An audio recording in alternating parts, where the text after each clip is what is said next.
Welcome to Wings of Fire Dreams. Today we are going to see the family tree of Delhi Sultans. There were five dynasties in the Delhi Sultanate period. First one was Mamluk dynasty. Mamluk dynasty is also called as slave dynasty. Although they were slaves, they were held in high regard by their masters and they were mostly general soldiers who fought for their masters. Mamluk dynasty was established by Qutb-ud-Din Aibak. He was born to a Turkish family and sold as a slave to Muhammad Gauri. Aibak rose up his ranks and became Gauri's trusted general. After the death of Gauri in the battle, Aibak declared himself as Sultan of Delhi in 1206. He reigned till his death in 1210. He was said to have been trampled to death by a horse. Then he was succeeded by his son Aramsa, but Aramsa was a weak ruler. He was conspired against by a group of nobles who invited Samshuddin Iltutmish to be the ruler. Iltutmish was a son-in-law of Aibak. He ruled Ghurid regions of northern India. He was a Turkic slave born in Central Asia and was the greatest of the slave rulers of Delhi. He defended his empire against Mongols and Rajputs. In 2021, he stopped an invasion led by Genghis Khan also. He introduced the two coins of the Sultanate, the silver tanka and the copper jital. He died in 1236 and was succeeded by his daughter Razia Sultana, as he did not consider his sons equal to the task. Razia Sultana was born in 1205 as Iltutmish's daughter. He was given a sound education by her father. She was the first and the last Muslim woman to rule over Delhi. Before ascending to the throne of Delhi after her father's death, the reign was briefly handed over to her half-brother Rukn-ud-Din Firuz.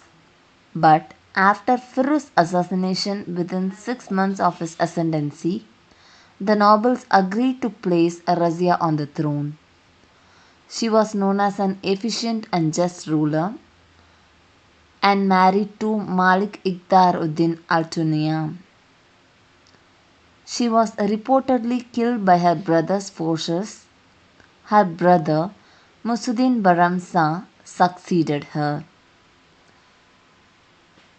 After Musuddin Baramsa, the efficient ruler came was Ghiyas-ud-Din Balban, the ninth Sultan of the Mamluk dynasty. He was the wazir of the grandson of Iltutmish, Nasir-ud-Din Muhammad. Born of Turkish origins, his original name was Bahauddin. After Nasir's death, Balban declared himself as the Sultan as the former did not have any male heirs. He carried military and civil reforms in administration which earned him the position of greatest Sultanate ruler after Iltutmish and Alauddin Khilji.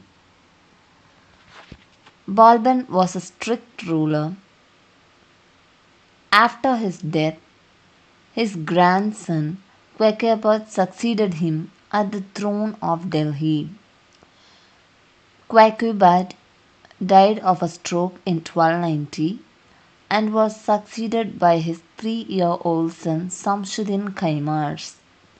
Qaimars was murdered by Jalal-ud-Din Firuz Khilji, thus ending the Mamluk dynasty to replace it with the Khilji dynasty. Jalal-ud-Din Firuz Khilji. He was the founder of the Khilji dynasty. He was also called as the Clemency Jalaluddin, as he followed peace and wanted to rule without violence. He suppressed Malik Chajwu revolts at Kaura. He appointed Alauddin Khalji as the governor of Kara. Alauddin was his son-in-law and nephew. Jalaluddin was treacherously murdered by Alauddin Khalji, his son-in-law. Jalaluddin's policy of peace was not liked by many. In 1296, Alauddin Khilji succeeded Jalaluddin Feroz Khilji and ascended the throne. Alauddin Khilji's generals captured many places, and he was the first sultan to attack South India. He constructed a mosque in Rameshwaram. The kingdoms of the south acknowledged the power of Alauddin Khilji and paid his monetary tributes. He was the first to bring the standing army system, and he was succeeded by Qutb-ud-Din Mubarak Shah. And Qutb-ud-Din Mubarak Shah was a weak ruler and succeeded by Nasir-ud-Din Khusraw Shah.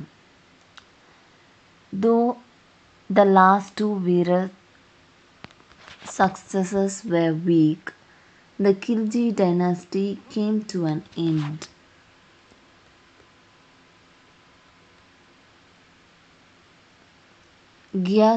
Ghazi Malik assumed the name Ghiyas-ud-Din Tughlaq at Delhi, founded the Tughlaq dynasty, a dynasty of rulers. Ghiyas-ud-Din Tughlaq or Ghazi Malik was the founder of Tughlaq dynasty.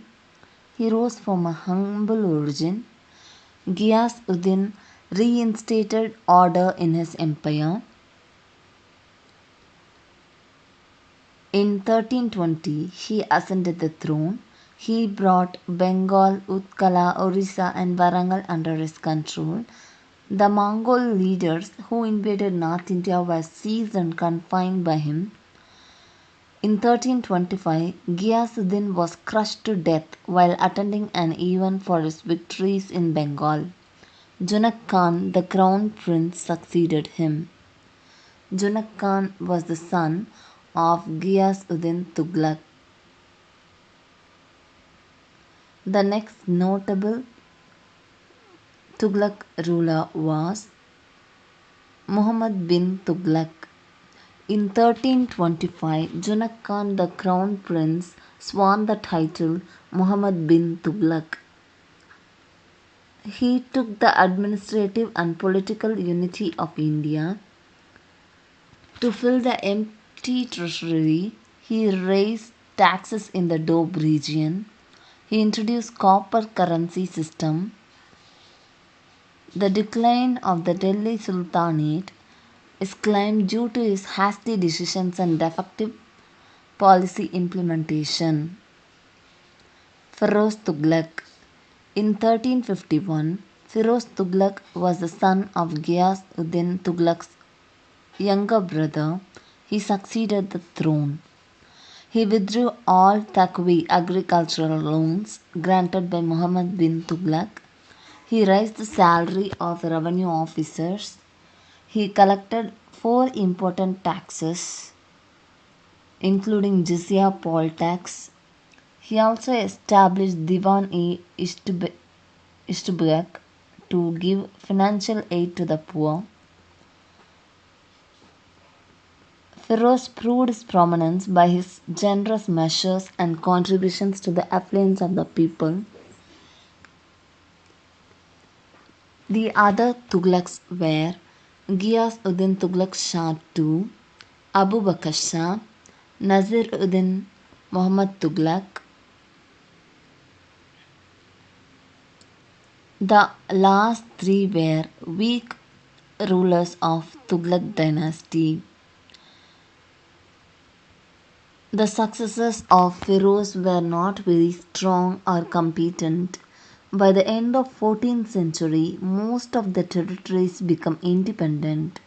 Only Punjab and Delhi remained under the Tughlaqs. Timur's invasion took place during the Tughlaq period. The fabulous wealth of India attracted Timur, the ruler of Samarkand. During the period of Nasiruddin Muhammad Tughlaq, he invaded India. Timur captured Delhi and caused the annihilation of Tughlaq dynasty. Then comes the Sayyid dynasty.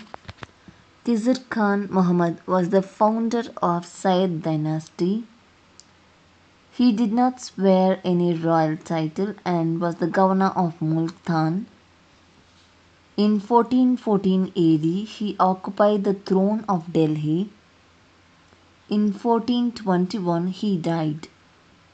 Mubarak Shah Khizr was the son of Khizr Khan. He succeeded him by crushing the local chiefs of the Doab region. He is first Sultan ruler to appoint Hindu nobles in the court of Delhi. Muhammad Shah Mubarak's nephew succeeded him. Muhammad Shah defeated the rulers of Malwa with the help of Bahlul Lodi, the governor of Lahore. He conferred Bahlul Lodi with the title Kani Khan for helping in defeating the ruler of Malwa. Later, Alauddin Shah succeeded him. Alauddin Shah, he was not a strong ruler. He was removed from the throne by Bahlul Lodi in 1457. By Bahlul Lodi, who was the governor of Lahore, Delhi was captured and he was sent to Badun. Alauddin Shah died in Badun in 1478. So, Bahlul Lodi was the founder of Lodi dynasty. Sultanate period ended with Lodi dynasty. He was a wise statesman who knew his limits. He took various measures to gratify his nobles. He died in 1489 AD. To gain support and recognition, Bahlul Lodi never sat on the throne. Instead, he opted to sit on the carpet with his nobles.